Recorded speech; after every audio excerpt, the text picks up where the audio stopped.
और अब करेंगे बरेली की ओर, जहां पर शाही थाना क्षेत्र के दुनका में बंदरों का आतंक देखने को मिला है। इन बंदरों ने पिता के हाथ से 4 महीने के बच्चे को छीन लिया और बच्चे को छीनकर छत से फेंक दिया।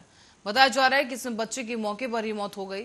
और आपको ये भी बता दें कि रात के समय में गर्मी ज्यादा होने के कारण ये पिता अपने बच्चे को लेकर छत पर टहलने गया। उसी दौरान बंदरों के झुंड ने उन पर हमला कर दिया और उनके हाथों से बच्चे को छीनकर ऊपर से नीचे फेंक दिया गया। दिल दहला देने वाली यह खबर बरेली के शाही थाना क्षेत्र के दुनका के रहने वाले किसान निर्देश उपाध्याय के घर से सामने आई है, जिनके बेटे के असमय मौत से जुड़ी हुई यह खबर है। दरअसल गर्मी ज्यादा होने के कारण निर्देश उपाध्याय अपने 4 महीने के बच्चे को लेकर छत पर टहलने गए थे। थोड़ी ही देर बाद अचानक से उनकी छत पर बंदरों का एक झुंड आ गया। निर्देश उपाध्याय का कहना है कि इस बंदरों के झुंड ने उन पर हमला किया और बंदरों के झुंड से बचने के लिए उन्होंने आवाज लगाई। कुछ बंदर उन्हें लिपट गए और आवाज सुनकर जब तक घर के लोग मदद के लिए आते, उससे पहले ही बंदरों ने बच्चे को छीनकर भागना शुरू किया। देखते ही देखते इस मासूम से बच्चे को छत से फेंक दिया गया। 2-3 दिन से लाइट न आने के कारण मैं अपने बच्चे को गर्मी की वजह से छत पे लेके गया। जब मैं छत पे गया तो कोई भी बंदर वहाँ नहीं था। अचानक से 4-5 बंदरों का झुंड आया और उसने मुझ पे हमला कर दिया, जिसकी वजह से मेरा बच्चा उन्होंने मेरी गोद से छीन लिया। और जब मैंने उसे छुड़ाने की कोशिश की तो उसने छत से नीचे उसे फेंक दिया, जिसके कारण उसकी।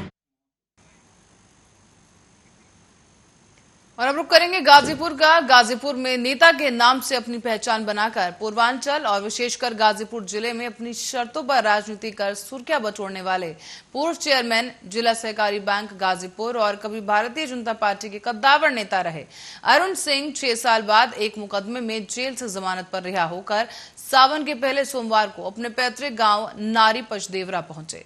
यहां उनके समर्थकों और क्षेत्रवासियों ने फूलमाला पहनाकर और पगड़ी बांधकर उनका स्वागत किया है।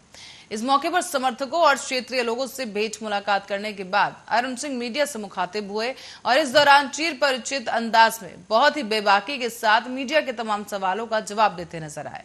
उन्होंने स्पष्ट किया कि मैं अन्याय के खिलाफ हमेशा लड़ता आया हूं और आगे भी अन्याय के खिलाफ और गरीबों के हक के लिए लड़ता रहूंगा। उन्होंने ये भी साफ किया कि मुझे मुकदमे की कोई परवाह नहीं है। वो एक सवाल के जवाब में कहते नजर आए कि मैं भारतीय जनता पार्टी का सदस्य नहीं हूं, लेकिन उसकी नीतियां अच्छी हैं और भाजपा के किसी भी विपक्षी दल के लोगों से मैं भाजपा की वर्तमान नीतियों पर खुलकर चर्चा कर सकता हूं। सपा बसपा की सरकार में हम लोगों ने बड़ा धरना प्रदर्शन आंदोलन किया। किस बात के लिए? इसको राशन नहीं मिल रहा, इसकी पेंशन नहीं बन रही है, इस गरीब की झोपड़ी है, इसको आवास नहीं मिल रहा है। इन दोनों सरकारों में आवास उन्हीं को मिला जिनके पास ट्रैक्टर थे, मकान थे, घर थे। गरीब को नहीं मिला।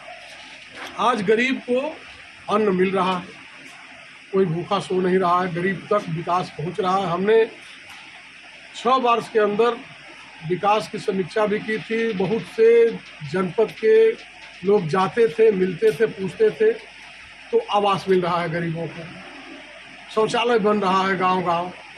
इस बात की चर्चा लोग करते हैं, हमने देखा भी, समझा भी, इसलिए हम दावे के साथ कह सकते हैं।